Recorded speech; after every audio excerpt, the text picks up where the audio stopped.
जय हिंद मेरे प्यारे साथियों। मध्य प्रदेश पुलिस कांस्टेबल 2025 का रिजल्ट जारी हो चुका है। जिन भी बच्चों का सिलेक्शन हुआ उनको बधाई। अब आपको फिजिकल की तैयारी करना है, क्योंकि फिजिकल में अब आपको ज़्यादा समय नहीं मिलना है। तो आप दुगनी गति से आप यहाँ पर फिजिकल आपको करना है। और जिन भी बच्चों का सिलेक्शन नहीं हुआ है वह हताश और निराश बिल्कुल ना हो, क्योंकि नेक्स्ट भर्ती आपकी अगस्त 2026 में 7500 भर्ती फिर से आने वाली है। तो आप लगातार अपनी तैयारी बरकरार रखिएगा।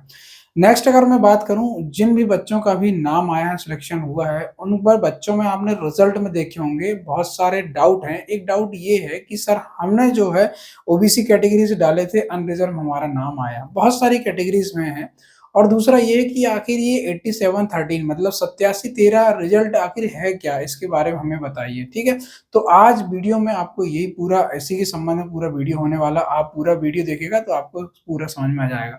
सबसे पहले मैं बात करता हूं, बहुत सारे बच्चों ने मुझे कमेंट किया कि सर हमारा जो है हमने एसटी कैटेगरी के हैं और हमारा अनरिजर्व यूआर कैटेगरी से नाम आया है, मतलब उनको जो सीट अलॉट हुई है वो अनरिजर्व कैटेगरी को हुई है। तो सीट अलॉटमेंट कैसी होती है, सबसे पहले तो हम ये बात करते हैं। देखो मैं बता दूं आपको, इसमें स्पष्ट रूल बुक में देखे होंगे तो आप स्पष्ट उसमें कहा गया था कि वर्टिकली रूप से आपको चुना जाएगा, मेरिटोरियस। देखिए सबसे पहले वर्टिकली रूप से जो सीट है उसके हिसाब से आपको चुना जाएगा, मतलब सबसे पहले अनरिजर्व सीट फुलफिल होंगी।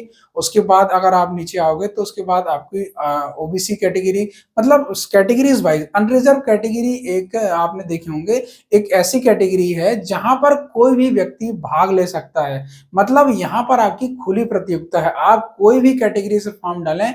लेकिन ये अनरिजर्व कैटेगरी मेरिटोरियस है एक प्रकार से, कि ये मेरिट के आधार पर यहाँ पर आपका सिलेक्शन होगा। मतलब आप अगर एसटी कैटेगरी के, आप अगर ओबीसी के हैं, अगर आप ईडब्ल्यूएस कैटेगरी के हैं, अगर आपके अगर अच्छे अंक हैं, तो आप सबसे पहले आपको यूआर की सीट अलॉटमेंट होगी। सबसे पहले यूआर की सीट, मतलब अगर आप कोई भी कैटेगरी के हैं तो सबसे पहले अनरिजर्व की सीट अलॉटमेंट होगी। मतलब आपको जो है मेरिटोरियस के हिसाब से, मतलब आपके अच्छे नंबर, जैसे अगर मैं बात करूं, सीट है आपकी टोटल 100 सीट है। 100 सीट में अनरिजर्व की सीट हो गई 40 सीट। ठीक है, रिजर्वेशन के आधार पर बता रहा हूं। तो जो टॉप के जो 40 लड़के लोग हैं, ये अनरिजर्व कैटेगरी की सीट अलॉटमेंट होगी इनको, मतलब यूआर की सीट अलॉटमेंट होगी। ये ये अनरिजर्व जो है कोई कैटेगरी नहीं है, ये जो है ये मेरिटोरियस है। यहाँ पर मेरिट के आधार पर सभी कैटेगरीज का सिलेक्शन होता है। तो सबसे पहले यूआर की सीट फुलफिल होंगी, उसके बाद आप अपनी कैटेगरी में आप आ जाएंगे।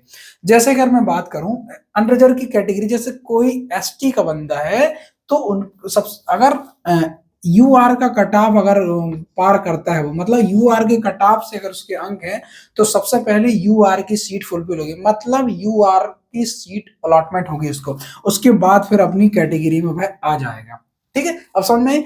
तो सीट का अलॉटमेंट ऐसे ही होता है, सबसे पहले अनरिजर्व की सीट अलॉटमेंट होती है।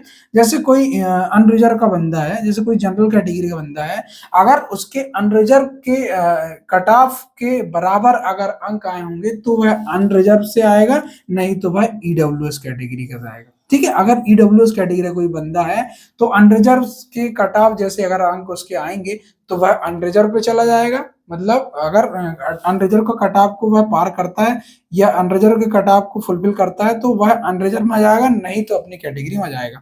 कुछ लड़के ऐसे होंगे जो कहीं ना कहीं इनके अंक कम होंगे, जैसे मैंने देखा हूँ ईडब्ल्यूएस कैटेगरी के 71 में भी सिलेक्शन हो गया।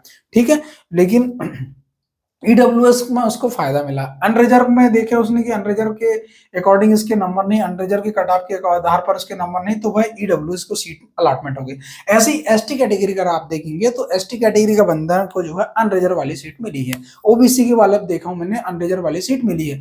तो अनरिजर्व जो है मेरिट के आधार पर यहाँ पर सिलेक्शन होता है, मतलब आपकी जो है कट ऑफ अनरिजर्व के बराबर आपका कट ऑफ है कोई भी कैटेगरी, तो सबसे पहले अनरिजर्व की सीट अलॉटमेंट होगी आपको, उसके बाद आप अपनी कैटेगरी में आएंगे। ये तो हो गया पहला डाउट।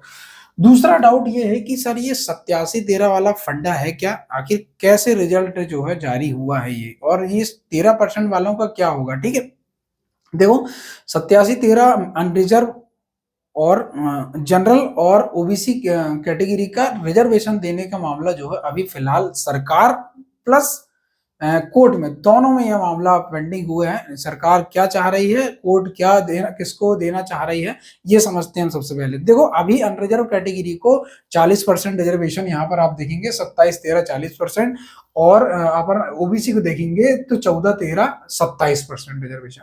तो क्या हुआ, अभी ओबीसी को 27% रिजर्वेशन देना है नहीं देना, इसका मामला अभी कोर्ट में चल रहा है कि ओबीसी को 27% देना है नहीं देना। सरकार भी चाह रही है कि ओबीसी को 27% रिजर्वेशन मिले क्योंकि जनसंख्या वैसी है, और कोर्ट भी यह चाहती है कि जनसंख्या के अकॉर्डिंग ओबीसी को 27% रिजर्वेशन मिलना चाहिए। लेकिन अभी क्या है, कोर्ट का अभी फैसला नहीं आया है, तब तक जो है कहीं ना कहीं ये सीट जो रहेंगी आपकी, जो अभी फिलहाल जो है ओबीसी को 14% रिजर्वेशन के आधार पर आपका जो है रिजल्ट जारी हुआ है, शेष जो 13% ये रहेंगे आपके होल्ड।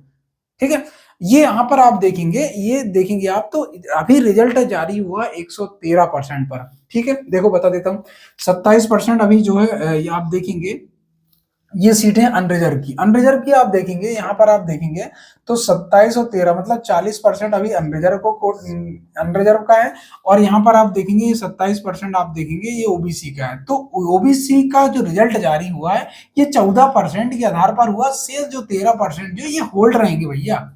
अगर सरकार ने और या कोर्ट चाहती है कि ओबीसी को 27% रिजर्वेशन दिया जाए, जो 13% जो लड़के दिख रहे हैं आपको, इनकी नियुक्ति पत्र जारी हो जाएंगे। आपका अभी फिजिकल होगा, फिजिकल के बाद आपकी मेरिट आएगी, मेरिट के बाद आपका फाइनल सिलेक्शन होगा, और फाइनल सिलेक्शन होने के बाद जो है आपको जो है जो नियुक्ति पत्र जारी होंगे, वह 87% में जो बंदे हैं उनका 87% वालों का नियुक्ति पत्र जारी होंगे। शेष जो है 13% जो है इनका जो है नियुक्ति पत्र रोक दिया जाएगा।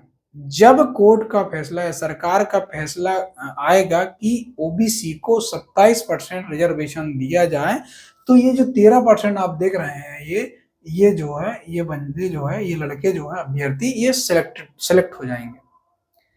ये कोर्ट और सरकार जो भी जिसके पक्ष में फैसला दे।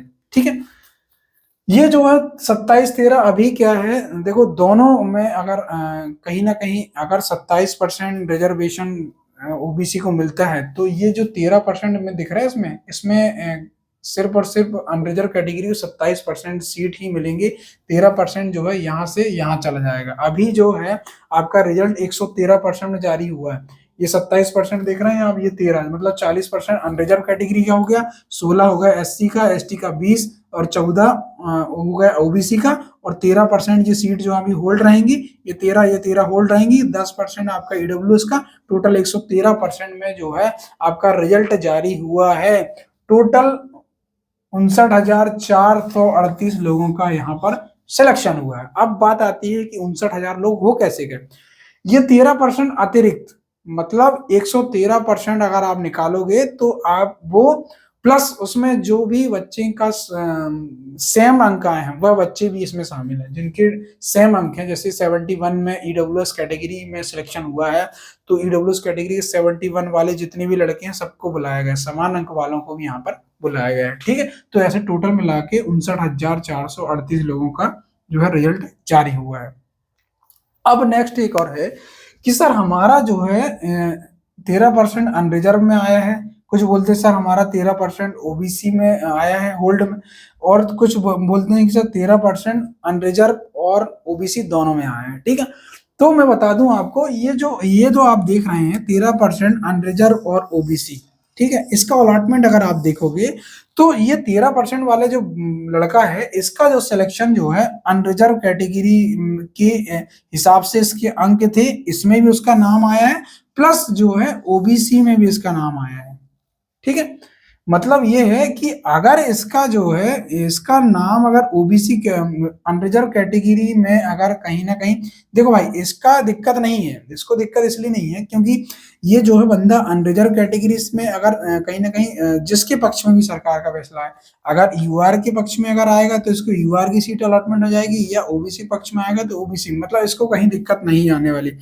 लेकिन मैं बता दूं आपको, ये अनरिजर्व सबसे पहले तो इसको देखो 87% का जो आपने देखे होंगे, ये 87% सीट अलॉटमेंट पहले ही हो चुकी है, मतलब ये फिक्स है। शेष जो 13% उसी की लड़ाई में ये भिड़ा हुआ है, तो इसमें अगर उसके जो है अनरिजर्व कैटेगरी के आधार पर इसके अंक होंगे तो ठीक है, नहीं तो ये अपनी कैटेगरी में आ जाएगा। तो मतलब ये है, इसको दिक्कत बिल्कुल नहीं है।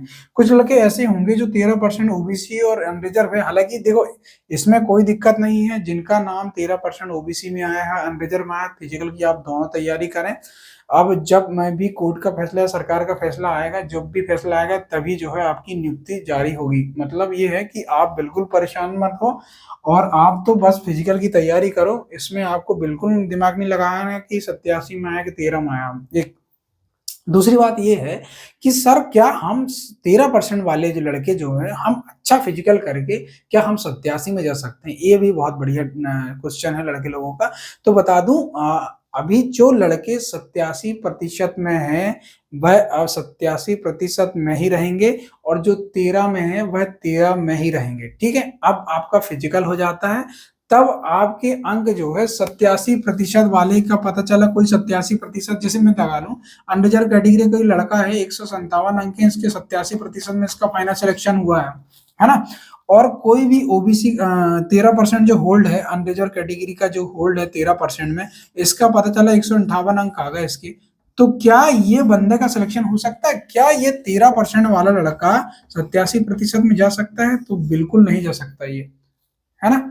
ये 13 वाला 13 में ही रहेगा, 87 वाला 87 में ही रहेगा, ये कूद के नहीं जाने वाला है, ये अपने ही 13% में ही फाइट करने वाला, 87 में बिल्कुल नहीं जाने वाला। ठीक है, ये सब दिमाग से निकाल दो। और ध्यान दें, ये जो आप में मैं बताया 87-13 वाला फार्मूला, और ये आपकी सीट अलॉटमेंट को लेकर मैं और नेक्स्ट वीडियो बता दूंगा आपको। हालांकि एक वीडियो अभी समझ में नहीं आएगा, पूरी में एक एक सीट अलॉटमेंट करके दिखा दूंगा कि कैसे सीट अलॉटमेंट होती है, दूसरा आरक्षण कैसे दिया जाता है, तीसरा ये है कि जब आरक्षण दिया जाता है तो सीट के आधार पर आपको आरक्षण कैसे मिलेगा, चौथा ये है कि क्या ओबीसी और अनरिजर्व में किन बच्चों का जो है ज्यादा चांस लग रहे हैं कि जो है। देखो यार, ये सब तो कोर्ट का फैसला है, जैसे कोर्ट फैसला देगी या सरकार, उसके आधार पर ही आपकी जो है सीट मिलेगी कि अनरिजर्व को देना है या ओबीसी का देना है। ठीक है, बाकी आप बने रहिएगा, फिजिकल की तैयारी आप कंटिन्यू करिए रहेगा। बाकी फिजिकल सेंटर से हम लाइव चलाते रहेंगे और आपको फिजिकल सेंटर की सारी जानकारी देते रहेंगे।